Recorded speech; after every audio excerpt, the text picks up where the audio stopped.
السلام علیکم ناظرین.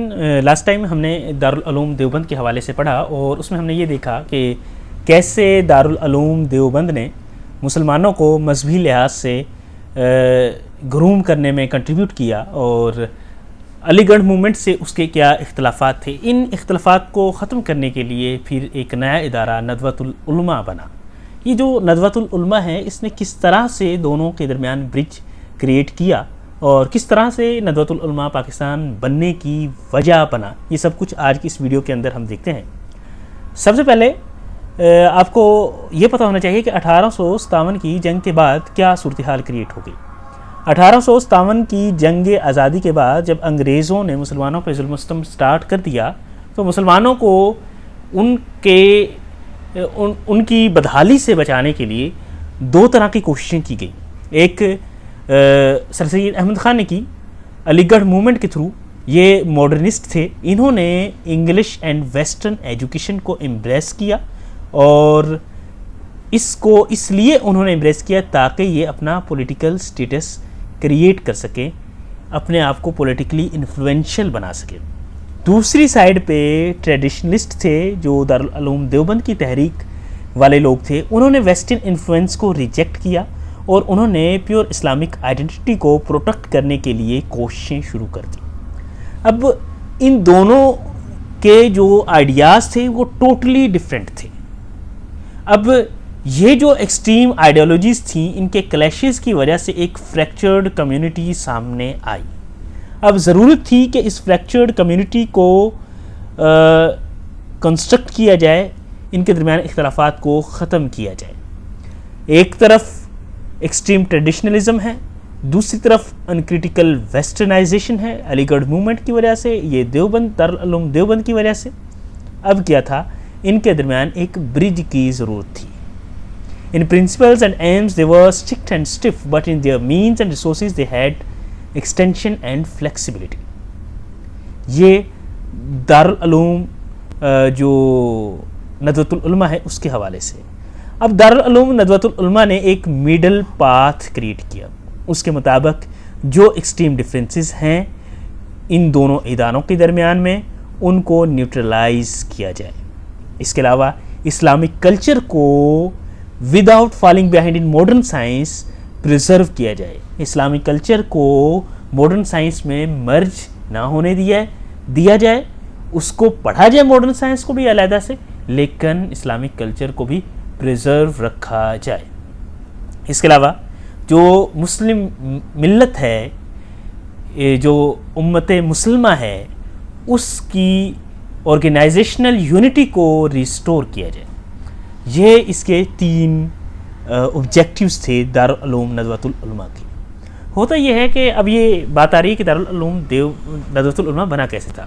ہوتا یہ ہے کہ 1893 میں کانپور کے اندر مدرسہ فیضان عام کانگریگیشن ہوئی. ایک یہ جلسہ ہوا.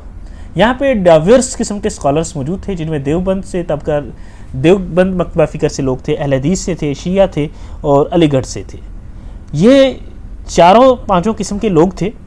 انہوں نے ایگری کیا کہ کوئی ایسی کونسل بنائی جائے جو ان کو یونیفائی کرے مسلمانوں کو. پھر 1894 میں فرسٹ کنونشن ہوتی ہے جس میں مولانا Shibli Nomani working guide lines provide کرتے ہیں اور اس کے اندر جو آرگنائزیشن بنائی جاتی ہے اس کا آفیشیل نام ندوۃ العلماء بولا جاتا ہے. ندوۃ العلماء کا مطلب ہے اسمبلی آف اسکالرس. پھر 1898 میں باقاعدہ طور پہ اس کا فزیکل انسٹیٹیوشن تعمیر کیا جاتا ہے. دارالعلوم ندوۃ العلماء جو ہے وہ سٹارٹ ہو جاتا ہے اور اس کا ایک ماڈرنائزڈ کریکولم پریپیئر کیا جاتا ہے جو وہاں پہ پڑھایا جاتا ہے. اس طرح 1898 کو یہ پراپر مارس وجود میں آ جاتا ہے. اب جو یہ دارالعلوم ندوۃ العلماء ہے اس کے پیچھے جو لوگ تھے وہ کون کون تھے ان کا آپ کو پتہ ہونا چاہیے. ایک تو محمد علی منگوری صاحب تھے. انہوں نے اس کے اوریجنل آئیڈیا کو کنسیو کیا اور فرسٹ مینیجر کے طور پہ انہوں نے سرو کیا. دوسرے تھے شبلی نعمانی صاحب. یہ بڑے انٹلیکچوئل آرکیٹیکٹ تھے. انہوں نے اس کی ورکنگ گائیڈ لائنز کو ڈرافٹ کیا اور کریکولم کے حوالے سے جو بھی سروسز تھی انہوں نے پرووائڈ کی. اس کے علاوہ سید سلیمان ندوی بہت ایکٹیو اسکالر تھے. یہ پرولیفک ہسٹورین تھے، ندوۃ العلماء کے میگزین میں لکھتے تھے. انہوں نے بھی اپنی خدمات خلافت موومنٹ میں اور باقی پولیٹیکل مسلمانوں کا جو انفلوئنس ہے اس کو بڑھانے کے لیے سر انجام دی. اس طرح سے ابو الحسن الحسانی جو یہ ایک گلوبل ایمبیسڈر تھے، ریناؤنڈ آتھر تھے. ان کی بک کا نام تھا اسلام اینڈ دی ورلڈ، جس نے ندوۃ العلماء کو عرب دنیا کے ساتھ کنیکٹ کیا. ان کی بک اسلام اینڈ دی ورلڈ نے ندوۃ العلماء کے ساتھ اس کو کنیکٹ کیا. ان کا تعلق بھی ندوۃ العلماء کے ادارے سے تھا. اب رینوویشن آف اسلامک نالج ہوتی ہے اس کی وجہ سے. اب دیکھیں، ایک تو یہ نالج تھا کلاسیکل درس نظامی والا، دوسرا ماڈرن سائنسز کا نالج تھا، پریکٹیکل میتھمیٹکس جس میں comparative history and philosophy etc پڑھائی جاتی تھی. اگر اس کو صرف پڑھا جائے کلاسیکل نالج کو، یہ بھی صرف مسلمانوں کو ایک سائڈ پہ لے جائے گا. ماڈرن سائنسز یہ پھر مذہب سے دور کر دے گا. اکیلا ماڈرن سائنسز ہی کو پڑھایا جائے، اسلام کو اس سے مرج نہ کیا جائے. تو ندوۃ العلماء ان دونوں علوم کو مرج کرنے کے لیے بنایا گیا تھا.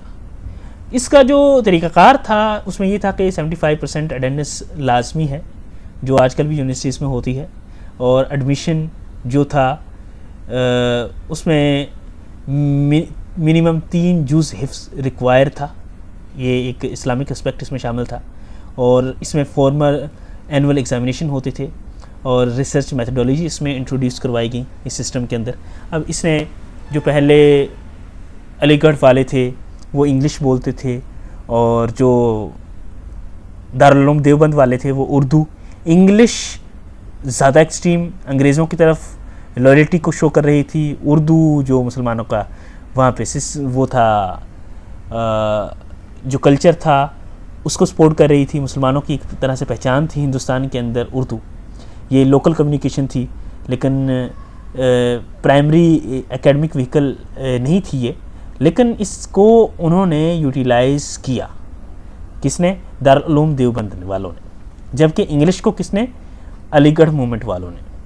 جبکہ دارالعلوم دیوبند جو تھا انہوں نے عربک کو پرائمری میڈیم بنایا.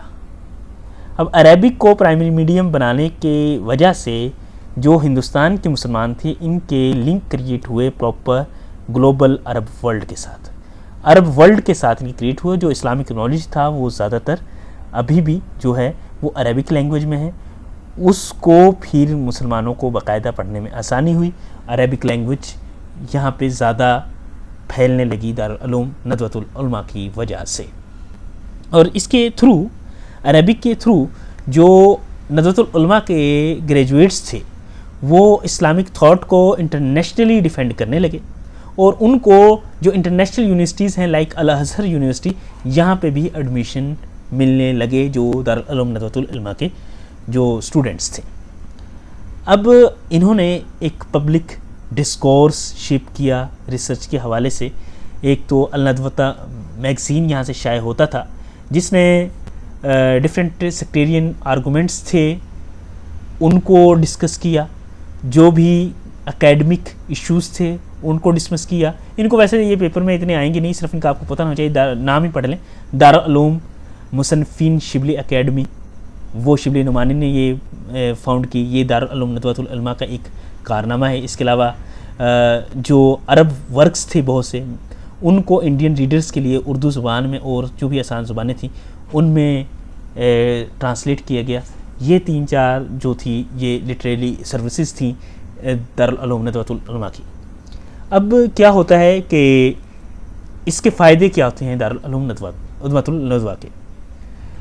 ایک تو سیکٹیرین ہارمونی کریٹ ہوتی ہے، اور اس کی وجہ سے شیعہ سنی اہل حدیث ایک پلیٹ فارم پہ آ جاتے ہیں. ان کے درمیان ایک بانڈ کریٹ ہو جاتا ہے.